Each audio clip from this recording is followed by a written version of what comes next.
अस्सलाम वालेकुम दोस्तों, मैं हूं जर्नलिस्ट सदाम चौहान। आपकी खिदमत पे हाज़िर हूं। एक अच्छा सा टॉपिक लेकर आपकी खिदमत पे हाज़िर हुआ हूं। काफ़ी दोस्त मुझसे पूछते हैं कि सदाम भाई हम जॉब इंटरव्यू में कामयाबी कैसे हासिल करें। अगर हम कहीं जाते हैं जॉब के लिए तो हमसे इंटरव्यू लेते हैं और हम इंटरव्यू के सवालात जवाबात नहीं दे पाते, तो इसलिए हमें वो रिजेक्ट कर देते। फिर एक जो दोस्त कहते हैं उनको अपनी खामी नज़र तो नहीं आती, वो इल्ज़ाम लगाते हैं इदारों पर और फिर कहते हैं पाकिस्तान में करप्शन है और हमें जो है सिफारिश पर जॉब दी जाती है, रिश्वत पर दी जाती है। भाईजान ऐसी बिल्कुल कोई बात नहीं है। जिस तरह आप अपना जो माइंड है वो हमेशा पॉजिटिव सोच कर किसी काम के लिए निकलेंगे, अल्लाह की कसम खा कहता हूँ आपका वो काम बिल्कुल 100% एक्सेप्ट हो जाएगा और काम हो भी जाएगा। जब पॉजिटिव थिंकिंग अगर आप सोचें, अगर ये नेगेटिव चीज़ आप सोच कर उसके इदारे के अंदर इंटर होंगे तो कभी भी आप कामयाब इंटरव्यू में क्या टेस्ट में भी कहीं भी कामयाब नहीं हो पाते। जब तक आप पॉजिटिव थिंकिंग अपने अंदर इम्प्रूव नहीं करते, अगर पॉजिटिव सोचेंगे तो अच्छा होगा। काफ़ी दोस्त सवाल करते हैं, ये काफ़ी सवालात कुछ मशहूर हैं। सबसे पहले आपसे पूछा जाता है आपका नाम, आपके वालिद का, आपका एड्रेस, पता, जो आपकी एजुकेशन है उसके हवाले से। फिर आपसे ये बड़ा कॉमन सवाल ही मुझसे भी किया गया था मीडिया के, जब मीडिया में इंटरव्यू था मेरे चैनल में, एक न्यूज़ चैनल में मैंने अप्लाई किया तो उन्होंने मुझसे ये सवाल किया था। और ये कॉमन है, हर इदारा करता है कि आप इस इदारे में क्यों आना चाहते हैं, क्या रीज़न है आपने ये इदारा सेलेक्ट किया और इसमें आपने अप्लाई किया। तो मैं आपको अपनी बात बता रहा हूँ। जिस तरह मैंने हर किसी का अलग अलग डिपार्टमेंट, अगर आप आर्मी में जाना चाहते हैं, आर्मी में अप्लाई किया है या नेवी में, जहाँ भी आपने एयरफोर्स में अप्लाई किया है, आप अगर आपसे वो पूछते हैं कि आप क्यों आना चाहते हैं, फॉर एग्ज़ाम्पल जिस तरह अगर वो पूछते हैं कि आप आर्मी में क्यों आना चाहते हैं, क्या वजह है, वो वजह भी ज़रूर पूछते हैं। अगर आपने नॉर्मल कॉन्फिडेंस के साथ, कोई भी हेजिटेशन, रिलैक्स होकर, बिल्कुल एक कहते हैं ना रिलैक्स होकर, वो जो आपके सामने बैठे वाले हैं वो आप उन्हें अपना दोस्त समझे, कोई दुश्मन ना समझे, वो आपकी जान नहीं लेंगे। रिलैक्स होकर कोई भी बगैर किसी टेंशन के सिर्फ आप उन्हें बताएं, सर मेरा इसमें इंटरेस्ट था और मैं इसमें आना चाहता था क्योंकि मैं अपने मुल्क के लिए खदमत करना चाहता हूँ और ये यूनिफॉर्म जॉब है और मेरे लिए फ़ख्र की बात होगी, मैं अपने यूनिफॉर्म पहनूंगा और ये ऑनर वाली और एक इज़्ज़तदार रिस्पेक्टफुल जॉब है, तो मैं इसलिए इस जॉब में आना चाहता हूँ। और मेरा एक दिली ख्वाहिश थी कि मैं छोटा सा था और मुझे आर्मी में जाना था और अपने मुल्क की खिदमत करनी थी। ठीक हो गया जी। वो अगला सवाल आपसे पूछेंगे, अगला सवाल आपसे ज़रूर वो पूछेंगे कि क्या आपने कभी सिगरेट पिया है। काफ़ी लोग जो बच्चे हैं, जो स्टूडेंट्स हैं, वो हाँ, अगर वो ये सोचते हैं कि हाँ अगर वो हम झूठ बोलेंगे तो वो आपको उसी टाइम पकड़ लेंगे। वो आपसे ज़्यादा एक्सपीरियंस है उनका, आप नहीं। आप अगर आप पीते हैं तो साफ साफ बता दें। अगर आपसे कोई सिगरेट, यस सर। आप नहीं पीते तो नो सर। यस सर पर ख़त्म कहानी मत कीजिए, नो सर पर ख़त्म कहानी मत कीजिए।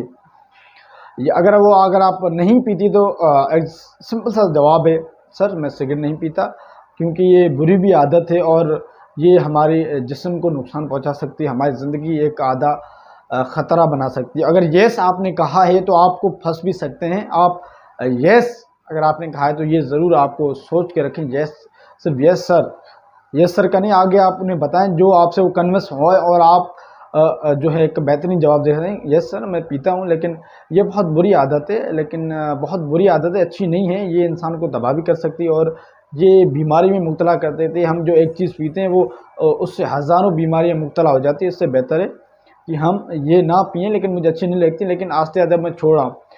कुछ ना कुछ उनके अंदर जो लेने वाले इंटरव्यू वो यही चेक करते हैं कि ये दिल से इसको बुरा मानता है या नहीं, या सिर्फ एज नो कह रहा है, ये जैस कह रहा है। वो आपका दिल और दिमाग चेक करते हैं कि इसके दिल में ये चीज़ जो करता है इसे ये बुरा मानता है या नहीं।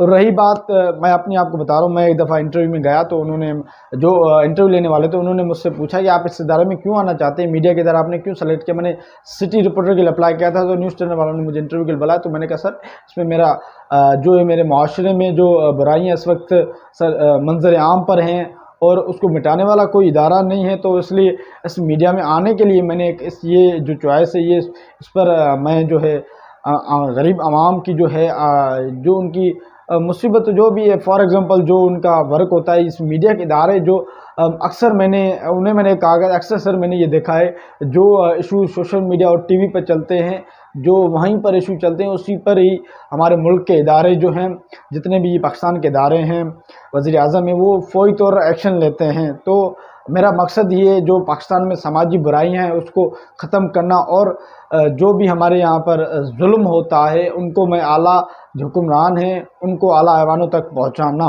तो उन्होंने साईं मुझे अच्छा, मैंने कहा ठीक है। तो उन्होंने मुझे उसी टाइम ही ऑफ़र लेटर, जो अपॉइंटमेंट लेटर होता है, उन्होंने मुझे वहीं पर जारी कर दिया। अपॉइंटमेंट लेटर मुझे, मैंने सिग्नेचर ले ली मेरी।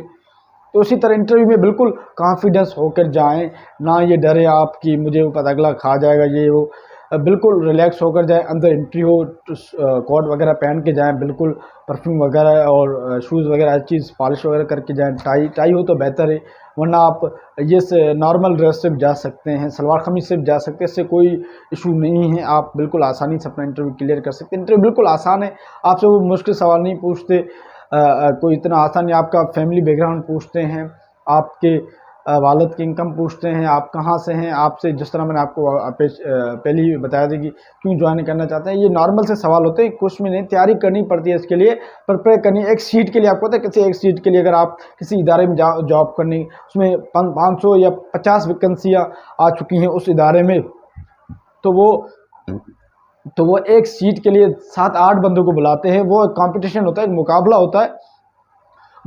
होता है। और वही मुकाबले में मुकाबले में 7-8 जनों शॉर्ट लिस्ट लगती है, वो आप सवालात करेंगे। अब वो अगर वो देखते हैं किस ने अच्छा जवाब दिया, तो फिर शॉर्ट लिस्ट में अगर आप नाम आ जाए, मुकाबला होता है। हर एक सीट के 4-5-6 लोगों को इकट्ठा बुलाया जाता है इंटरव्यू के लिए। इंटरव्यू वाले दिन आप चले गए, अंदर इंटर हो गए, तो 4-5 जने जिस बैच में जिस पोस्ट के लिए आपने अप्लाई किया, 4-5 जने और भी आपके साथ बैठे होंगे इसी इंटरव्यू के लिए। तो सिर्फ आप अकेले नहीं हैं। अगर वो आपको कह दे कि हम आपको जॉब ना दें, हम आपको ये जॉब क्यों दें, वो आपसे हम आपको, अगर आप एग्जाम्पल अगर जॉब ना देने मतलब आपको इस इंटरव्यू में हम जॉब से रिजेक्ट कर दे, तो वो कर सकते हैं सवाल, वो मालिक है, वो दे रहे हैं हमें जॉब, तो वो कर सकते हैं मेरे जहन से। तो आपको सिर्फ एक नॉर्मली एक बिहेव होकर आपको जॉब देना है सर। अगर कोई जॉब अगर नहीं मिली तो इंशाल्लाह मैं अगले दफ़ा ट्राई करूँगा।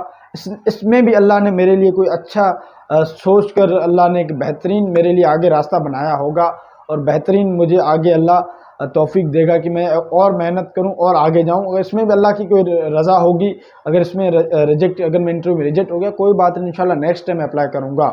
तो इसी तरह सवाल होते हैं, तैयारी करके जाइए करें। कंपटीशन बहुत सख्त होता है, मुकाबला भी सख्त होता है। किसी जॉब के लिए अगर गवर्नमेंट जॉब के लिए अप्लाई करना, तो आप प्रैक्टिस ज़रूर कीजिए, तैयारी ज़रूर कीजिए। अल्लाह हाफिज़। इजाज़त सदाम चौहान को, और मेरा यूट्यूब चैनल सब्सक्राइब करना ना भूलिएगा।